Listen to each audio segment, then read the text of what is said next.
हाय, good morning. जय मसीह की सभी को। नए सप्ताह के लिए और नई शुरुआत हो चुकी है हमारी, उसके लिए परमेश्वर का धन्यवाद। आशा करता हूँ कि आप लोग सब एक अच्छे सप्ताह से गुजर रहे होंगे और प्रभु से यही मांगता हूँ कि प्रभु आपको जो है सभी बातों में, सभी चीज़ों में बुद्धिमत्ता दे, समझ दे और परमेश्वर की वचन आपकी अगुवाई करते रहें। तो आइए हम लोग वचनों की ओर चलते हैं और वचन जो आज का हमारा विषय है वो वचन है पहला पत्रस और उसकी दूसरे अध्याय और उसके 25 पंक्ति में। ओके, तो उसकी 25 पंक्ति इस तरीके से कहती है कि तुम एक भटकी हुई भेड़ के नाई थे, पर अब तुम वापस आ चुके हो अपने चरवाहे के पास, और तुम्हारे प्राणों पे जो अधिकार रखता है और जो तुम्हारे प्राणों का ख्याल रखता है उसके पास तुम वापस आ चुके हो। और ये एक अद्भुत पंक्ति है परमेश्वर के वचन, परमेश्वर की जो अ, कह सकते हैं कि उनके प्रेम को दर्शाती है, उनके हमारे प्रति जो उनका जो उनको हमारी बहुत ख्याल है, उनको हमारा बहुत ही अ, हम कह सकते हैं कि वो बहुत हमारी फिक्र करते हैं, ये इस बात से दर्शाता है। और परमेश्वर जो है हमारे बाहरी जीवन से ज़्यादा, या हम कहें तो जो दुनिया में हम चीज़ें हासिल करने की कोशिश करते हैं उससे ज़्यादा उनको हमारे प्राणों की चिंता है, हमारे आत्मा की चिंता है। ओके, और आप इसको शुरुआत से देखेंगे तो हमेशा ऐसा ही है। जैसे कि अगर हम बचाए नहीं गए, अगर हम परमेश्वर में, प्रभु यीशु मसीह में उद्धार नहीं पाते, हम उनके लहू के जो क्षमा है, जो पापों का हमारा भुगतान है, उसको समझ नहीं पाते और उनको स्वीकारते नहीं अपने प्रभु और उद्धारकर्ता के रूप में, तो स्वर्ग और नरक का जो रास्ता है वो हमारे लिए जो है, स्वर्ग के जो द्वार है वो हमारे लिए हम उस तक नहीं पहुंच पाएंगे।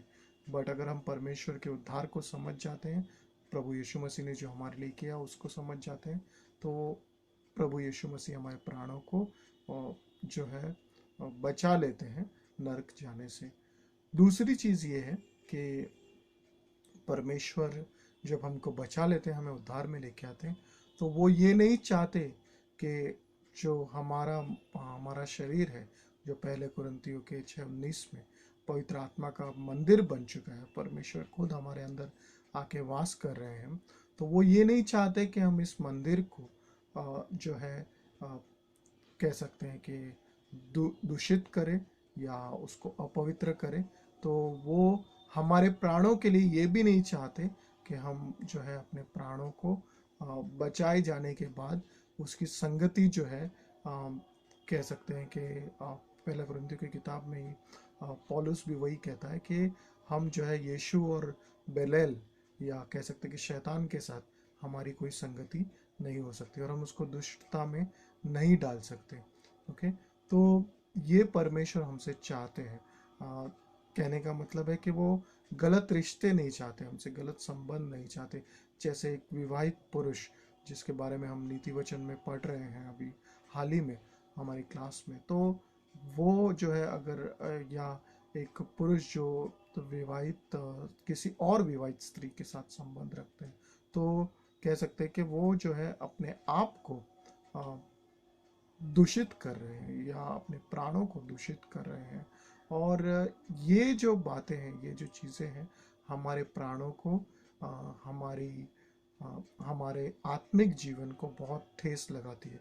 और परमेश्वर से हमें यही मांगना है कि प्रभु हमें बचाइएगा कि हम ऐसे चीज़ों से बचे रहें।